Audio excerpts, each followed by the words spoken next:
درست تاریخ باید از دل ماجرا حرف زد.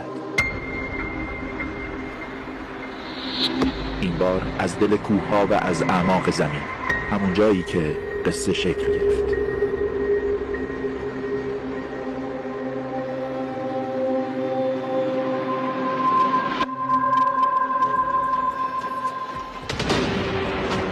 اینجا یکی از شهرهای موشکی. با جوان دهه چندی صحبت میکنم؟ جوان دهه 60. دهه 60. این تونل موشکی محل کار شماست؟ با اجازت. در دل این دفاع مقدس 12 روزه و وقتی شماها مشغول کار بودید، در دل کار یک روز یک اتفاقی براتون میفته اینجا. اون اتفاق چیه؟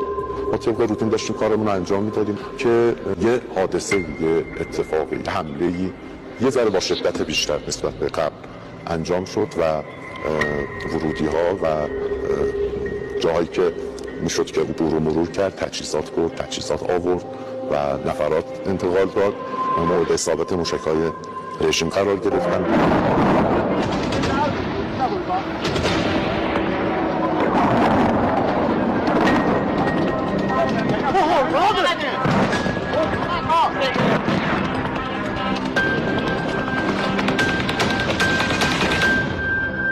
خلالی در این که موشک‌ها رو آماده کنید؟ اصلا ثانیه‌ای، شما کمتر ثانیت آنی بچه‌ها از کارشون دست نکشیدن، چون هم روحیه حفظ بود، هم از سازمون خیلی مطمئن بود. یعنی ورودی خروجی رو زدن اما اینجا داشتید کاملا آماده سازی می‌کردید، سرجنگی ها، قفسه‌ها، سرجنگی‌ها، موتورها. تصاویری که می‌بینید مستندی از لحظاتی است که فرزندان ایران بدون حتی لحظه‌ای درنگ موشک‌ها را آماده می‌کردند.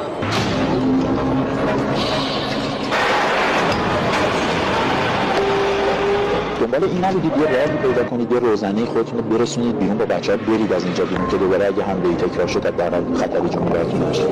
عرضم خدمت شما که بچه‌های ما بچه‌های رفتن نبودن، بچه‌های موندن بودن.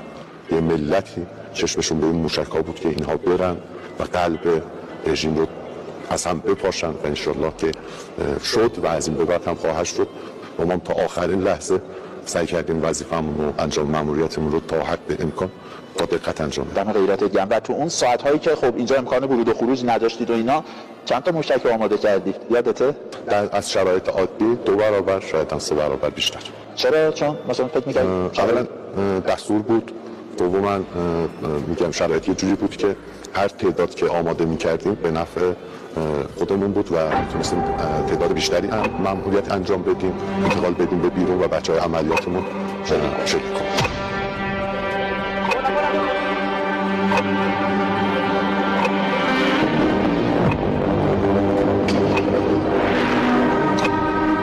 و این موشک‌ها الان آماده است؟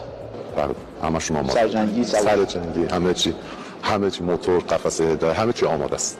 این تازه یه بخش این تونل شهر موشکیه. 1 در 1000 شاید. 1 در 1000. خیبرشکن ها؟ خیبرشکن و حاج قاسم. حاج قاسم. اون موشک حاج قاسم هست. درسته. خب بعد که بیرون داشتن کار میکردن که این ورودی خروجی باز بشه. بله، بچه‌ها عملیات مهندسی داشتن انجام میدادن که هرچه سریعتر راه باز بشه، بتونن که انتقال فرزند انجام بدن. ببین قشنگ جون کف دست بودن. همینجا من استاقا شده دیگه.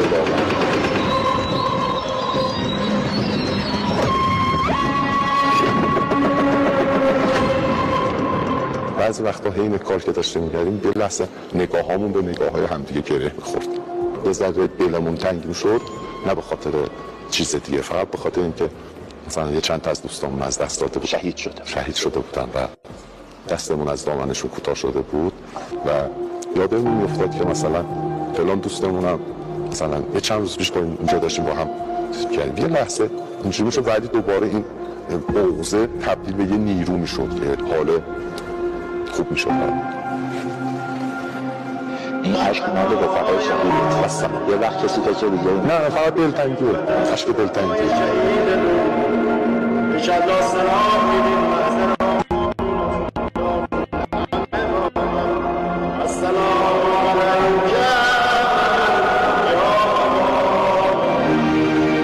برای ادامه روایت سراغ یکی دیگه از بچه‌ها رفت.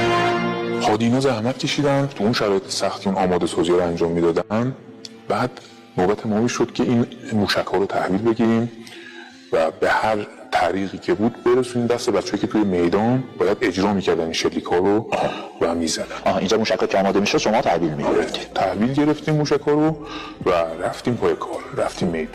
و تو مسیر که میرفتید اتفاقی نیفتاد؟ خطری، تهدیدی؟ خطر که همواره بود ولی تو مسیر خدا رو شکر اتفاقی نمیافتاد برای ما، ولی ما باید اینا رو سوار لانچرامون می‌کردیم.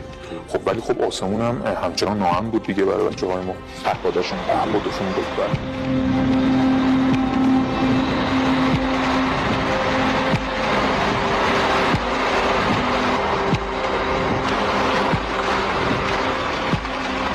تو مسیر که داشتید میرفتید موشک‌ها رو برسونید به بچه‌هایی که عملیات کنن، چی میگذشت بینتون؟ چی میگفتید به هم با بچه‌ها؟ همه بچه‌ها تمرکزشون روی این بود آقا ما باید کاری بکنیم که این مردم احساس امنیت بکنن. با اینکه خطرم تهدیدمون میکرد، ولی خب این رو توی ذهنیتمون داشتیم که نباید لحظه‌ای شلیک موشک به اسرائیل قطع بشه. ما این امنیت رو از اسرائیل گرفتیم.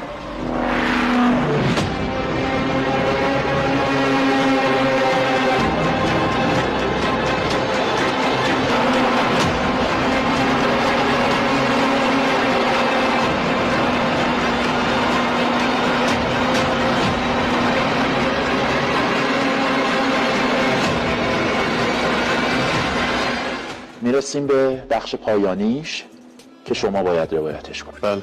موشک‌ها رو توی اون شرایط اینجا آماده کردن، رسوندن دست بچه‌ها انتقال دادن به منطقه‌ای که قرار بود شلیک انجام بشه. شما اونجا بودید. بله. بگو. خب وقتی که موشک سامانه رو به ما رسوندن گفتن که توی این ساعت باید شلیک کنیم. وقتی که کار کردیم بخوایم شلیک کنیم واسه اون دکمه فایر، دکمه شلیک، خب مثلا بچه‌ها داشتن با هم دیگه بحث می‌کردن که آقا من برم شلیک کنم. خطر داشت ولی بچه‌ها میگفتن آقا من برم شلیک کنم. همین که شلیک انجام دادیم پهپاد هرمس بود اشتباه نکنم اون موقع. پهپاد هرمس یه دونه زد لانچر ما رو، یکی از لانچرامون رو هدف کرد.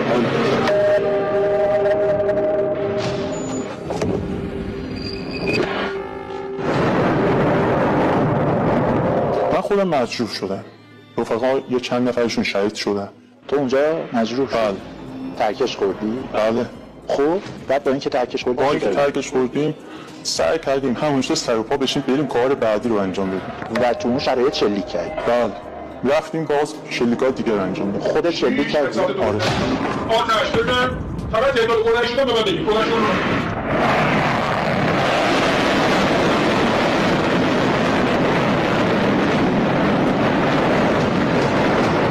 این شجاعت از یک دهه 80 تازه درست تموم شده دیگه. تا قبل از این حالا تو دانشگاه درسایی که خوندی یا شاید بهتر بگم تو فیلم سینمایی دیدی با این چیزی که تو میدان تجربه کردی چقدر فرق داشت؟ ما قبل اینکه فیلم سینما رو ببینیم گیم هم بازی می‌کردیم. به قول گیمرها خیلی نوب وارد شدن، یعنی کاربلد نبودن. درست شهید دادیم ولی کاربلد اونی که جنگو تمام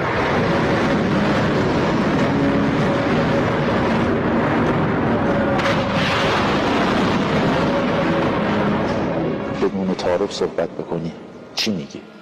رژیم یه ادعایی کرده بود که ما پایگاه‌های موشکی ایران رو با خاک یکسان کردیم. مخصوصا پایگاه شما رو؟ بله.